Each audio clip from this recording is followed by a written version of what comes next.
Chico. Cris, hoje o Congresso ia ter uma sessão conjunta para analisar os vetos do presidente Lula à Lei Geral do Licenciamento Ambiental. Por isso que eu estou aqui ressaltando essa história como muito, muito importante, porque essa sessão ela foi adiada, sem data definida pelo presidente do Senado, que é o Davi Alcolumbre, e o Alcolumbre disse que esse adiamento está atendendo a um pedido do governo Lula. Além desses vetos também da Lei do Licenciamento Ambiental, essa sessão ia incluir análise do projeto da Lei de Diretrizes Orçamentárias de 2026, que é um termômetro muito importante sobre esse pente fino que aconteceu no Centrão essa semana, né, Cris? Então, o governo Lula acabou evitando a derrubada desses vetos. Não só a COP está chegando, isso é importante, mas também essa semana a gente teve esse pente fino no Centrão, né? Gabi, lá, isso aí é resultado de muita negociação, né? Eu imagino.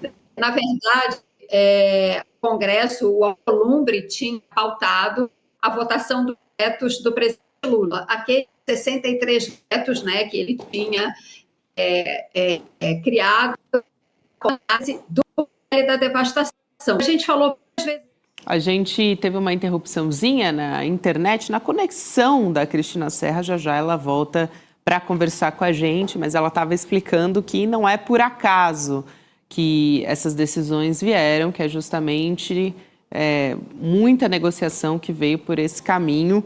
Agora, essa história, né, a gente estava falando aqui dos vetos e da sessão também incluindo a análise do projeto da LDO de 2026, esse texto ainda não passou pela comissão mista de orçamento, também a pedido do governo, então eles estão avaliando ajustes antes de enviar para o plenário. O governo Lula ganhou um tempo com esse adiamento, né? O Alcolumbre se apresentou totalmente como, olha aí Lula, estou fazendo aqui um trabalho para você, porque se fosse a votação, podia ser que alguns dos vetos do Lula caíssem. Ah, sim, era provável. Né? Porque o Lula tinha vetado, acho que mais de 60 dos dispositivos aprovados nesse PL. A Cris vai explicar melhor quando ela retornar. Mas entre eles, por exemplo, o projeto do licenciamento ambiental, que era um liberou geral assim para a devastação, PL da devastação, permitia que cada estado tivesse a sua própria legislação, entre outros temas. O Lula tinha vetado e agora podia ser que, se fosse a votação hoje, caísse esses vetos e voltasse para aquele formato anterior, não é isso, Cris? A gente estava tentando adiantar aqui, entender mesmo o que você estava explicando para a gente.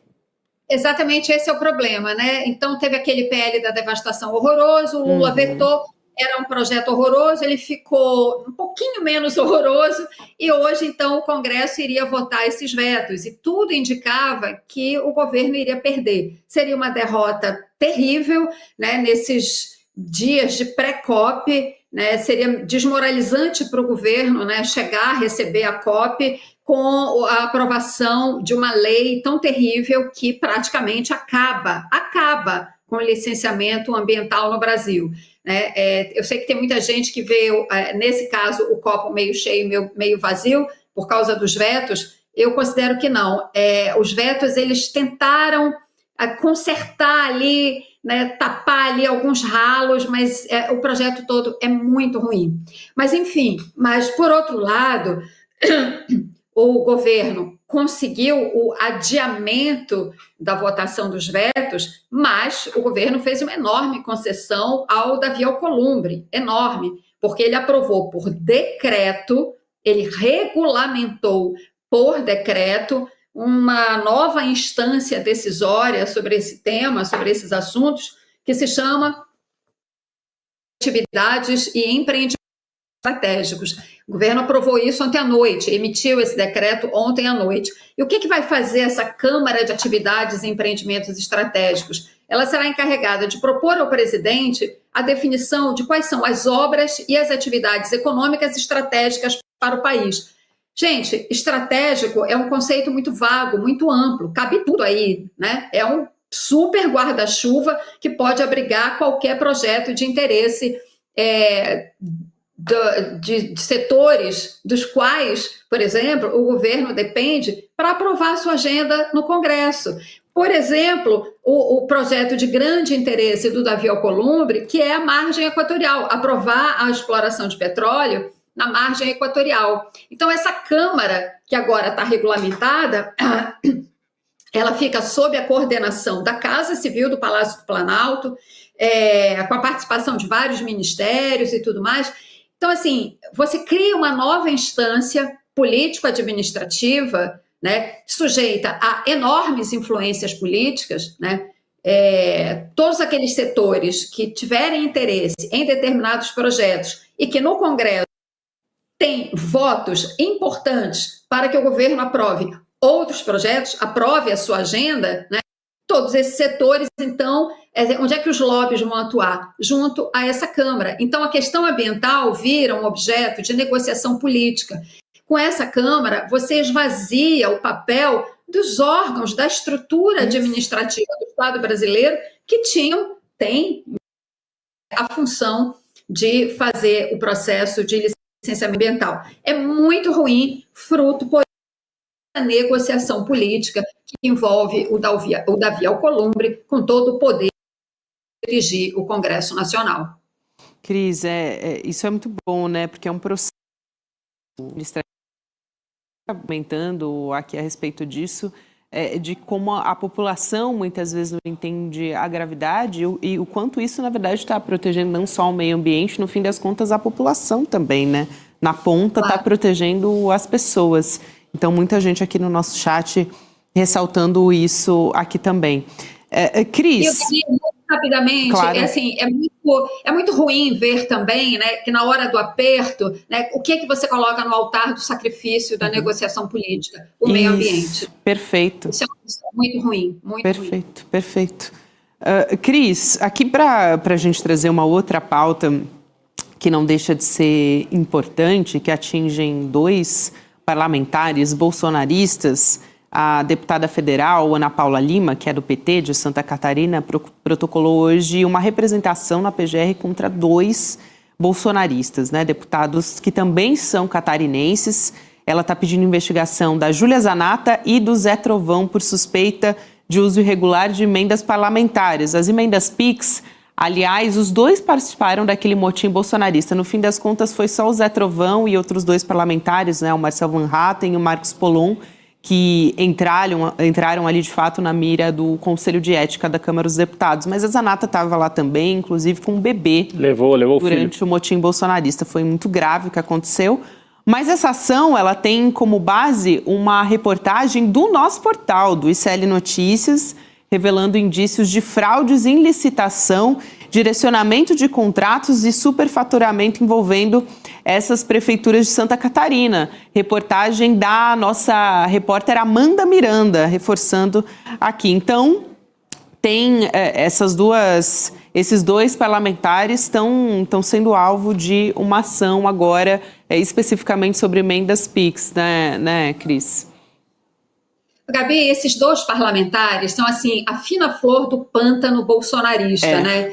E não surpreende nem um pouco que eles estejam envolvidos nessa falcatrua. A reportagem, aconselho que as pessoas vão lá no site e leiam em detalhes, que é uma extensa reportagem, detalha todas as irregularidades, o favorecimento a uma empresa cheia de suspeições, cheia de irregularidades já constatadas. E ainda assim, esses 2 destinam essas emendas PIX para essa mesma empresa, contrariando todas as normas já estabelecidas pelo TCU, etc. Agora, por que também que eles conseguem fazer isso, né? Porque essas emendas PIX são um absurdo, né? Aquela velha história do orçamento secreto que a gente falou aqui tantas vezes, né? O Supremo Tribunal Federal tentou fechar uns ralos aqui e ali, ainda com a Rosa Weber, antes dela deixar o Supremo Tribunal Federal. Depois esse assunto passou para as mãos do Flávio Dino, ele também tenta ali fechar vários ralos, mas a verdade é que, assim, por mais que se tente fechar, essas emendas, as emendas parlamentares, de uma maneira geral, né, o Congresso se assenhoreou de tal forma do orçamento público, que por mais que você tente fechar um ralo aqui e ali, não consegue fechar tudo, né? E a verdade é que a aplicação de grande parte do orçamento público brasileiro, dinheiro nosso, né? É secreta, continua sendo secreta. Você não sabe aqui e ali por onde escapa, a não ser, claro, quando vem algum jornalista ou, claro, algum órgão de controle que faz uma investigação e detecta, aqui tem coisa errada, né?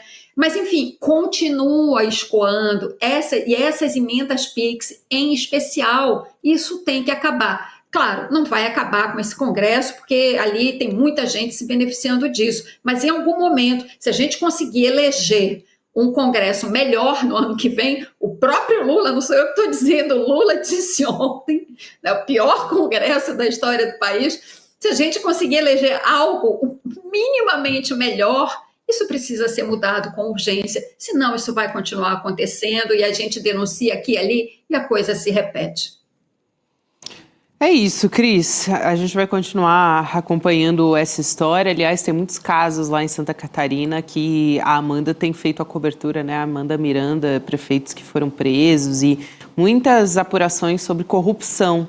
Então é algo para a gente continuar de olho. Aliás, a gente fez até um detalhe sobre isso, sobre como essas situações estão se repetindo em diversos municípios ali de Santa Catarina, recebendo um monte de verba em cidades muito, muito pequenas, né? Verbas muito maiores do que capitais.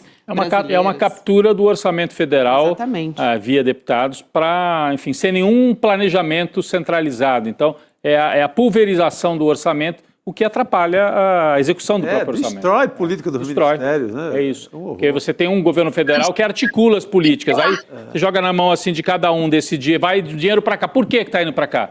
Ah, sei lá, porque é a minha cidade onde eu quero ter 1000 votos para deputado no ano que vem. Então é isso, né? É assim que é feito.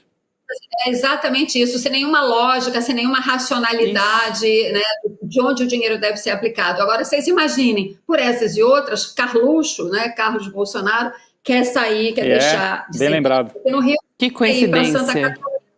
Imagina o que vai passar de emenda na mão desse sujeito. Ixi, é mesmo.